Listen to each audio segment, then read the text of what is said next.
ഈശ്വരാ, ദൈവം ചിലരെ അപ്പോസ്തലന്മാരായും ചിലരെ പ്രവാചകന്മാരായും സുവിശേഷകന്മാരായും ഇടയന്മാരായും ഉപദേഷ്ടാക്കന്മാരായും ഇങ്ങനെ 5 നിലവാരത്തിൽ ദൈവത്തിൻ്റെ വിളി ദൈവമക്കളുടെ മേലുണ്ട്. അപ്പോൾ തന്നെ ഈ വിളി കേട്ട് ഇറങ്ങി തിരിച്ചതായ വ്യക്തികളെ അല്ലെങ്കിൽ ദൈവത്തിൻ്റെതായ ആ ഒരു ഫേവറിനകത്ത് നിൽക്കുന്ന വ്യക്തികളെ സമൂഹത്തിൽ അല്ലെങ്കിൽ പലരും മറ്റു പല പേരും പറഞ്ഞ് വിളിക്കുന്നതായിട്ട് നമുക്ക് മനസ്സിലാക്കാൻ കഴിയും. ഞാൻ പറയുന്നത് ബൈബിളിൻ്റെ അടിസ്ഥാനത്തിലാണ്.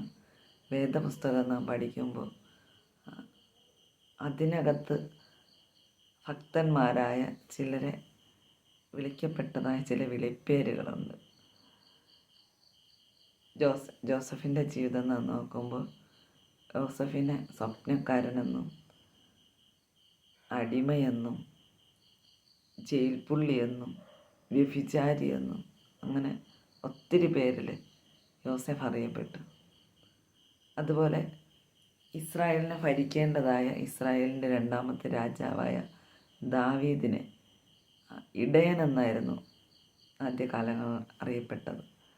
ഒരാട്ടിടയനായിരുന്നു ദാവീദ്.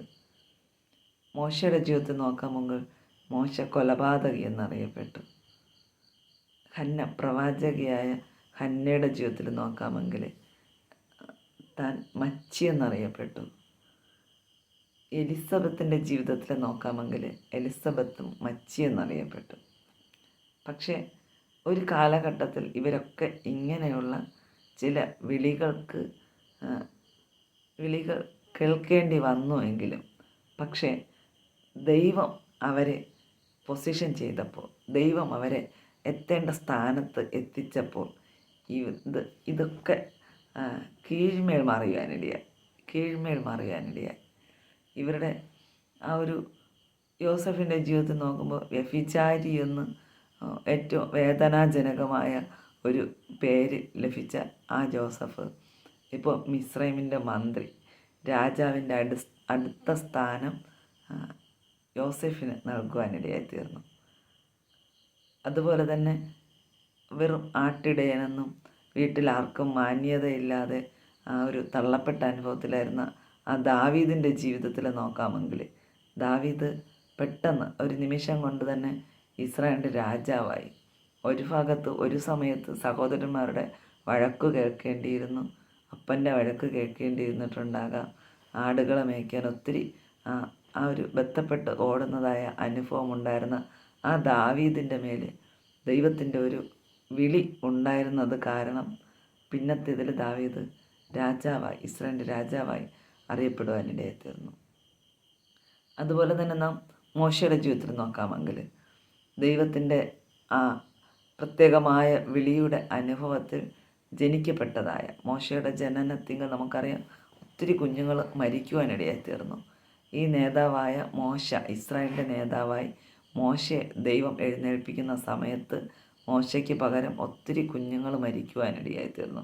പക്ഷേ അവിടെ നിന്നും മോശയെ നശിപ്പിച്ചു കളയാതെ ദൈവം രക്ഷപ്പെടുത്തി ദൈവം കൊണ്ടുവന്നു. ഈ മോശ കൊലപാതകി അങ്ങനെയൊക്കെ അറിയപ്പെടേണ്ടി വന്നു. പക്ഷെ പിന്നത്തേത് ദൈവത്തിൻ്റെതായ സമയമായപ്പോൾ മോശ ഇസ്രായേലിൻ്റെ നേതാവായി വലിയൊരു ഒരു ദൈവമനുഷ്യനായി ദൈവം മോശയെ പുറത്തു കൊണ്ടുവരാനായി ഇടയായിത്തീർന്നു.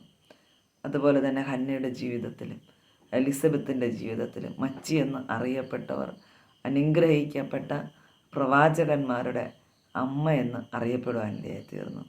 എന്നെ കേൾക്കുന്ന ദൈവമക്കളെ, നാം ദൈവത്തിൻ്റെ വിളി കേട്ട് ഇറങ്ങിത്തിരിച്ചു. നമുക്കറിയാം ദൈവത്തിൻ്റെ ഒരു സ്പെഷ്യൽ നിയോഗം നമ്മുടെ മേലുണ്ട്. ദൈവത്തിൻ്റെ ഒരു ഫേവർ നിങ്ങളുടെ മേലുണ്ടെന്ന് നിങ്ങൾക്ക് തോന്നിയിട്ടുണ്ടെങ്കിൽ അതിൻ്റെ പുറകിൽ എന്തൊക്കെ ഇങ്ങനെ വിളിപ്പേരുകളോ അപമാനങ്ങളോ പ്രശ്നങ്ങളോ പ്രതികൂലങ്ങളോ ഒക്കെ വന്നാലും ഇതിനകത്ത് എല്ലാ ദിവസവും നാം ഈ പേരിലല്ല കേട്ടോ അറിയപ്പെടുന്നത്. എല്ലാ ദിവസവും മനുഷ്യൻ നമുക്ക് തരുന്ന പേരിലല്ല അറിയപ്പെടുന്നത്. ചില ദിവസങ്ങൾ കഴിയുമ്പോൾ ദൈവം നമുക്ക് വെച്ചിട്ടുള്ളതായ ഒരു പേരുണ്ട്. ദൈവം നമുക്ക് വേണ്ടി കരുതി വെച്ചിട്ടുള്ളതായ ഒരു പേരുണ്ട്. ആ പേരിലേക്ക് ദൈവം നമ്മെ കൊണ്ടുപോകുവാനിടയായിത്തീരും. ആ പേരിലേക്ക് ദൈവം നമ്മെ എത്തിക്കുവാനിടയായിത്തീരും. ഈ ദിവസങ്ങളിൽ വിശ്വാസത്തോടെ നാം കാത്തിരിക്കുകയാണെങ്കിൽ, വിശ്വസ്തയോടെ, ഇതൊന്നും കണ്ട് പതറിപ്പോകാതെ, ഇതൊന്നും കണ്ട് പുറകിലോട്ട് പോകാതെ, ഇതൊന്നും കണ്ട് തളർന്നു പോകാതെ, ഇതൊന്നും കണ്ട് ദൈവസന്നിധി പിറുപിറുത്ത് പോകാതെ, കർത്താവിൻ്റെ മുന്നിൽ വിശ്വസ്തയോടെ, വിശ്വാസത്തോടെ, പ്രാർത്ഥനയോടെ ദൈവസന്നിധി താണിരിക്കുകയാണെങ്കിൽ, ഈ 2026 ദൈവം നിൻ്റെ പേര് മാറ്റുവാനിടയായിത്തീരും. നിന്നെ പരിഹസിച്ച് വിളിച്ച പേരല്ല ഇനി നീ വിളിക്കപ്പെടുവാൻ പോകുന്നത്. ഈ നിന്നെ കളിയാക്കി പറഞ്ഞ പേരിലല്ല നീ ഇനി അറിയപ്പെടുവാൻ പോകുന്നത്. ദൈവം നിനക്ക് വേണ്ടി വെച്ചിട്ടുള്ളൊരു പേരുണ്ട്. ദൈവം നിനക്ക് വേണ്ടി വെച്ചിട്ടുള്ള ഒരു അനുഭവമുണ്ട്. അത് പ്രവാചകനെന്നായിരിക്കാം, സുവിശേഷകനെന്നായിരിക്കാം, അപ്പോസ്തലനെന്നായിരിക്കാം. അത് എന്ത് തന്നെ ആകട്ടെ അതിലേക്ക് ദൈവം നമ്മെ എത്തിക്കുവാനിടയായിത്തീരും. ദിവസങ്ങളിൽ വിശ്വാസത്തോടെ ദിവസനെ കാത്തിരിക്കാം. ദൈവം നമ്മെ അനുഗ്രഹിക്കുമാറാകട്ടെ. ആമേൻ.